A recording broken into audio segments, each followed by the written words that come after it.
Hello guys, myself Mohit and I am going to dictate you Steno Legal Matter. Please subscribe my channel and press the bell icon for more dictations. So be ready for the dictation. 5, 4, 3, 2, 1, start.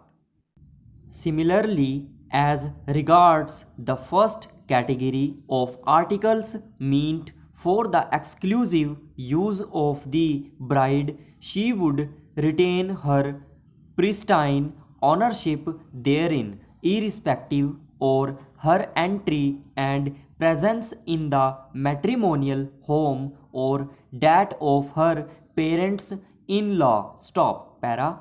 The High Court thus accepts the well established rule of Hindu law of Stridhan and that articles mentioned in category A are meant for the exclusive use of the bride and are her personal property. Stop. Unfortunately, however, with regard to category C, while discussing the question of the rights of the bride to her exclusive property upon her entry in her matrimonial home, the High Court has wrongly applied what it had previously held with regard to category A. Stop.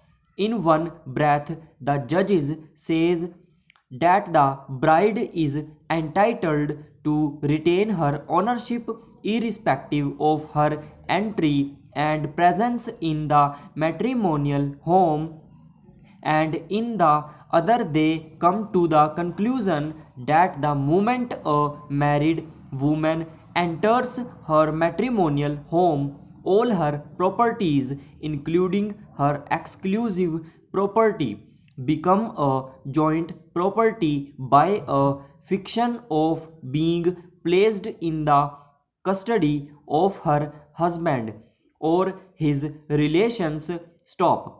While we agree with the first part of the categories as extracted above, we find it difficult to accept the other propositions adumbrated at a later stage of the judgment which have been fully discussed by us. Stop. We fail to understand how the High Court, while finding that joint enjoyment does not divest a Hindu wife of her exclusive ownership, still choose to treat it a joint property of the two spouses by the mere factum of joint user. Stop. The two views expressed by the High Court stand contradicted by its own findings and are wholly understandable. Stop. Thus, a detailed analysis of the judgment of the Punjab and Haryana High Court in Vinod Kumar's case Supra appears to us to be a mass of confusion and lacks both clarity and coherence. Stop. We are therefore unable to uphold or support the view of the High Court that upon entering the matrimonial home, the ownership of Stridhan property becomes joint with her husband or his relations. Stop.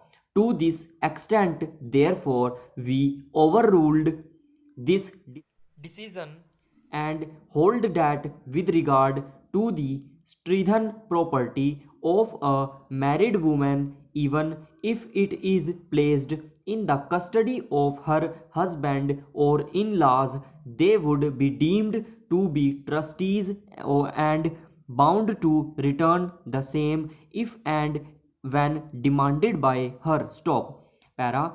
Taking all the allegations made above, by no stretch of imagination can it be said that the allegations do not prima facie amount to an offense of criminal breach of trust against the respondent. Stop. There can be no room for doubt that all the facts stated in the complaint constitute an offense under section 406 IPC, and the appellant cannot be denied the right to prove her case at the trial by preempting it at the very behest by the order passed by the High Court. Stop.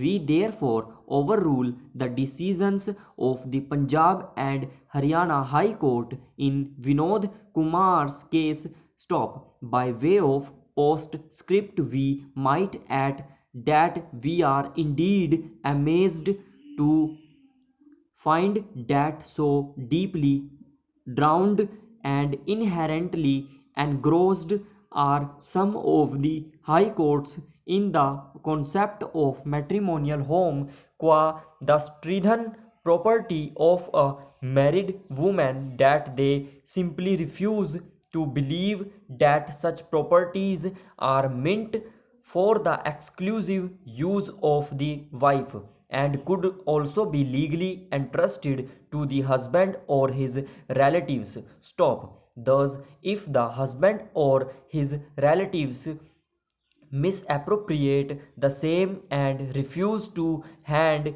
it over to the wife and convert them to their own use, and even though these facts are clearly alleged in a complaint for an offense under section 405 406 IPC, some courts take the complaint in is not maintainable. Stop. Thus, even when clear and specific allegations are made in the complaint that such properties were entrusted to the husband, they refuse to believe these hard facts and brush them aside on the ground that they are vague.